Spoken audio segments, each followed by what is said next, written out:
Is anyone else wondering what happened to 2023?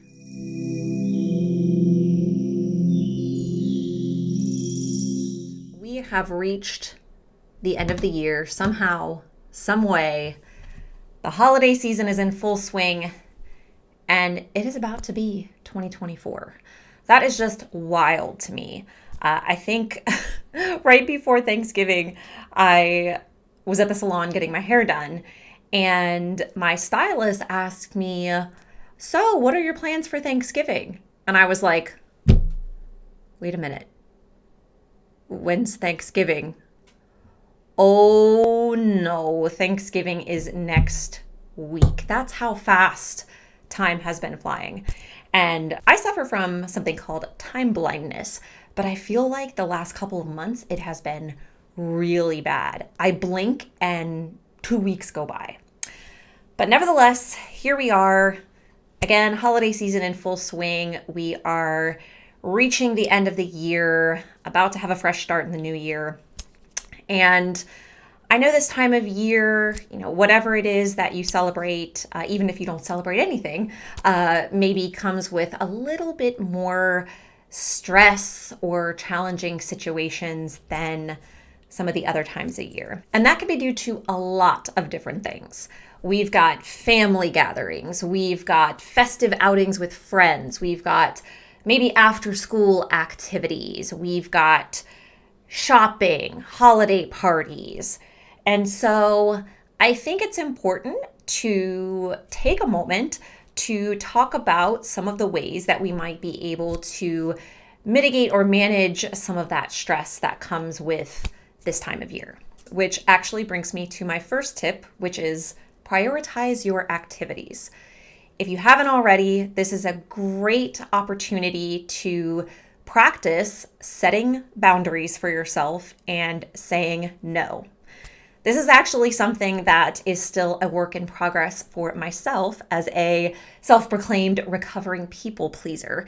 And I know it can be easier said than done. Maybe you've already gone over budget on gifts. Maybe you've already overcommitted to making dozens of baked goods. Or maybe you're actually starting to dread that holiday party that you've thrown every year for the last 10 years. And that's okay. Burnout is real. Overcommitment is real.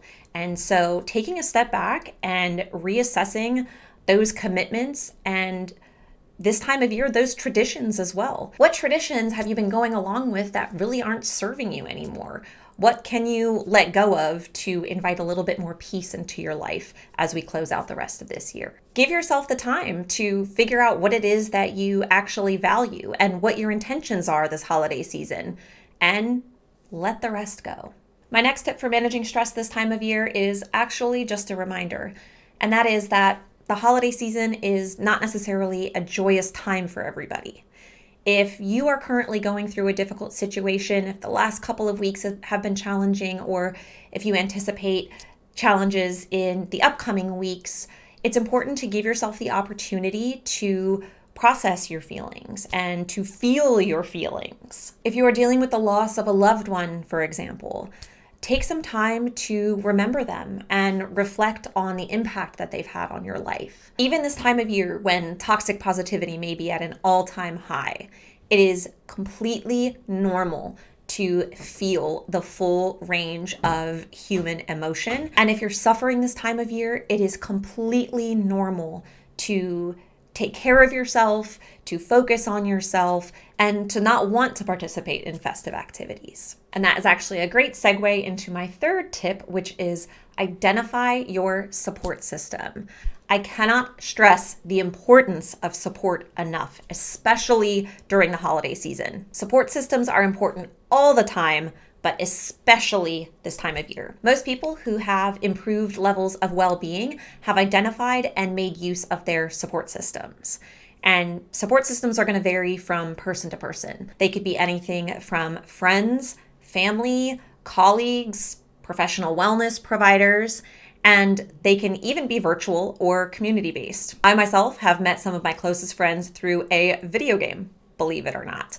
So whatever your support system looks like, take a minute right now, think about some of those individuals that you can call on if you feel like you need a little bit of extra support. Next, I want to remind you of the foundations of self-care. I know, self-care is one of those words that always gets tossed around.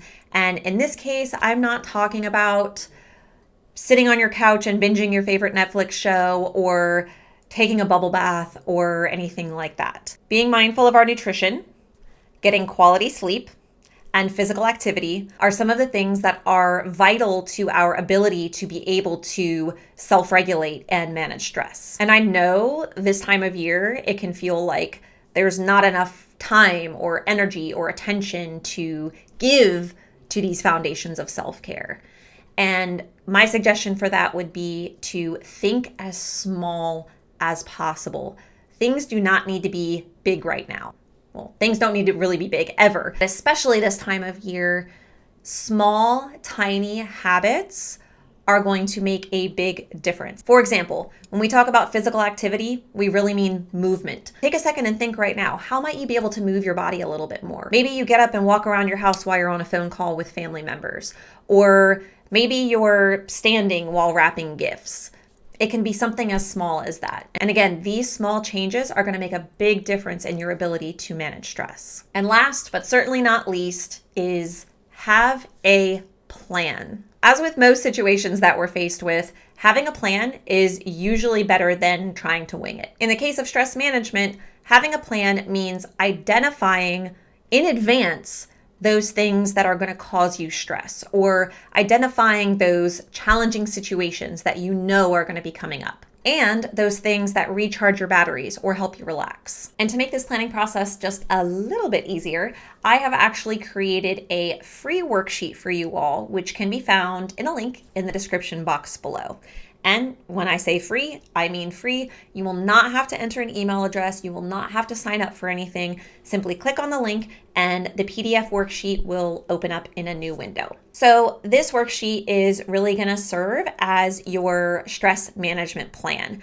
It's going to touch on some of those things that I talked about a little earlier. For example, identifying those challenging situations that you know you can expect, identifying those things that stress you out this time of year, and also taking some time to identify the things that bring you joy and identifying some of the things that you can rely on when things get a little bit tough. Again, having a plan is going to hopefully help you feel more prepared for some of those challenging moments that you might encounter in the next couple of weeks. And if you decide to complete the worksheet, you can hang it on your fridge, you can tape it into your journal, or you're also welcome to use the prompts that I've provided as a guide for your own personal journaling experience. And those are my 5 tips for stress management this holiday season. And as we close out the end of the year, I truly hope all of you are doing well. Again, remember, set those boundaries. No is a complete sentence, and make sure you're eating and getting enough sleep. I do kind of feel like your internet big sis, so I'm going to be making those reminders. And on that note, it's time for an affirmation and my wish for all of you. And that is, may you be happy, may you be healthy, may you be safe, and may you live your life in peace and ease. Take care of yourselves, be well. Thank you so much for watching, and I'll see you next time.